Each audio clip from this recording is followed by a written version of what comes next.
Разговараме со Асип Зекир, директор на Реди. Циркуларната економија се базира на 5 принципи. Преиспитај, отфрли, намали, реупотреби и рециклирај. Она што вашата организација впрочем го прави и во пракса. Како дојдовте до идеја, до реализација? Идејата да се фокусираме во зелената програма, поточно да ја фокусираме малку и циркуларната економија во делот на ромската заедница, се роди под 2019 година. Тоа беше период каде што летото само што започна и лично јас бев учесник во една конференција каде што се збореше за транзицијата од едукација, односно образованието кон вработувањето и како би можеле ние ромската заедница да ја поддржиме во однос на економскиот развој. И на патот кон дома, бидејќи сум од Шуторизари, но горницата се сретнав со една постара жена, која што од импровизирана количка имаше фактички средство кое што транспортира тоа што го има собрано од секундарните суровини, пластика, хартија и во џамбо вреќа, тоа огромна, да речеме. И моментот дали да продолжам со возењето или да застанам, дилемата дефинитивно се одлучила да застанам и да ја прашам како би можел да помогнам. На тоа прашање најдов на одговор со научена сум да го работам ова секојдневно, веќе со години го работам, нема проблем, ќе се истарам јас работата. Бев изненаден затоа што не знав како да постапам. Пред неколку часови зборев за економскиот развој во заедницата, како би можеле ние да им помогнеме, а од друга страна на тие кои што најмногу им треба нашата поддршка, не се опфатени во било која од програмите. Се снаоѓаат. И не очекуваат поддршка, ниту од граѓанскиот сектор, ниту од институциите. Тоа беше главната мотивација за да идејата да ја разработам, да биде самоодржлива и работата која што веќе ја работат со децении да им биде признаена и да биде видлива. Тоа беше периодот кога имавме многобројни дискусии со засегнатите страни, да видиме како би можеле да ги внесеме во една законска регулатива и рамка неформалните собирачи на отпад, при тоа да воспоставиме систем за примарна селекција на отпад. Од таму се роди идејата на Реди рециклажа. И Реди рециклажа од идеја стана и социјално предпријатие, основано од Сдруженијето Реди во Скопје. И 2020 година требаше да регистрираме ентитет, компанија, која што за жал според законите во нашата држава не би можеле да ја регистрираме како социјално предпријатие, доколку како доел компанија која што ќе има бизнис модел на социјално предпријатие. И во истата година имавме многобројни фокус групи со неформалните собирачи на отпад, како би можеле да ги задоволиме потребите на оваа таргет група, меѓутоа како би можеле да го решиме постоечкиот и долготрајниот проблем со отпадот и со селектирањето на отпадот. И најдовме на еден бизнес модел кој што ги усогласува всушност сите потреби, а тоа е да се воспостави систем за примарна селекција на отпад во зградите и во компаниите кои што се подготвени да селектираат отпад. На ваквиот начин можевме да ја регулираме оваа активност на неформалните собирачи на отпад, при тоа да бидат и вработени и да бидат пријавени. Така што ни одзеде уште неколку месеци за да влеземе во законската регулатива и да станеме лицензирана компанија за собирање и транспорт на неопасен отпад, лицензирани од Министерството за животна средина. На тој начин веќе имавме еден почеток, старт, кој што е валидиран од страна на институциите, валидиран од страна на неформалните собирачи на отпад, не недостасуваше само не граѓанските организации, туку граѓаните, самите граѓани, да видиме дали се подготвени да селектираат отпад. И започнавме со мапирање на компании, на стамбени згради, кои што се спремни и подготвени и имаат желба да селектираат отпад. И на првиот повик ни идовме на 400 згради кои што се подготвени за тоа. Така започна идејата за поставување на корпи за селекција на отпад, регрутирање на тим на неформални собирачи кои што преку нас ги формализираме нивните активности, стануваат формални собирачи во компанијата, користат електрични трицикли, за да дополнително влијаат врз заштита на животната средина. И целиот модел всушност придонесува и кон социјална инклузија, меѓутоа и кон заштита на животната средина.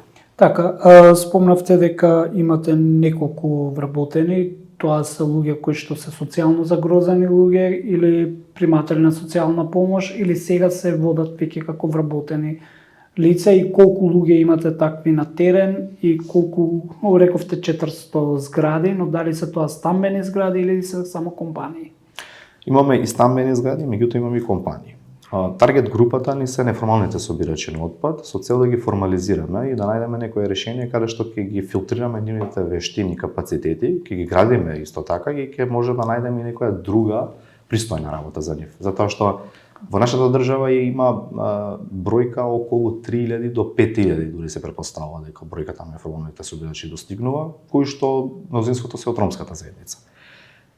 Мислам, и теоретски и практично не е возможно да се вработат 5000 луѓе во една компанија. Тоа би било голема компанија од голем обем, што во нашата држава немаат таков капацитет во пазарот на трудот и во пазарот на економијата, меѓутоа идејата е да се филтрираат што повеќе луѓе и да градат и работни навики, меѓутоа да ги градиме нивните вештини и капацитети и да видиме некои други работни места кои што се пристојни за нив.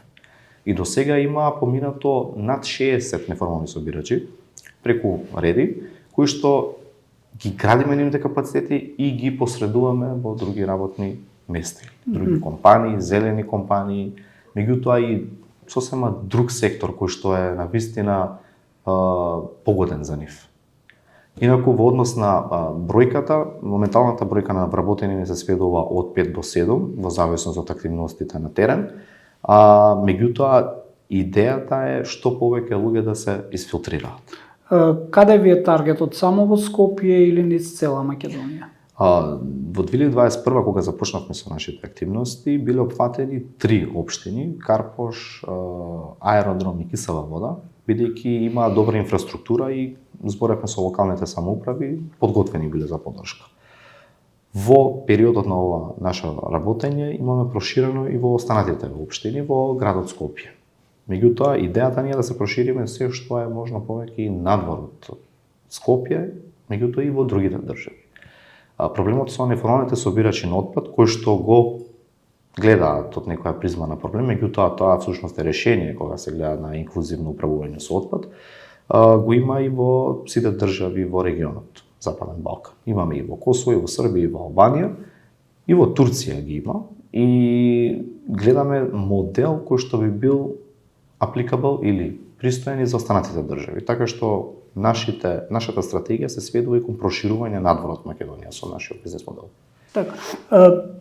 Ајде сега малце попластично. Што се случува со отпадот откако ќе го земат од компаниите или од зградите? Каде се доставува и што се прави со тој отпад? Нашата првична кампања е всушност колку што е можно повеќе да се реупотребува отпадот. Бидејќи не е отпад се додека ние го реупотребуваме. Дали е пластично шише, дали е тоа хартија или некоја секундарна суровина која што подоцна може да биде колку што е можно да се реупотребува. И нашата кампања всушност ги едуцира граѓаните на тоа. Откако веќе нема можност да се реупотребува внатре во домаќинството, они имаат можност да го селектираат отпадот во влезовите во нивната зграда, посебно за пластик и посебно за хартија. Нашите собирачи на отпад, кои што веќе ние ги викаме зелени агенти, поради нивната долготрајна посветеност за животната средина, они ги собираат со помош на електрични трицикли и ги транспортираат во рециклажни центри или во складишта кои што го довршуваат процесот на сортирање и на третман. Тука откако ќе се доврши тој процес на сортирање и на третман, се транспортира во рециклажните центри. Во рециклажните центри веќе тука имаме интермедиарен производ кој што понатаму или се транспортира надвор од нашата држава или може и внатрешно да се апциклира. Рециклажата е всушност крајната точка која што сите се стребаме.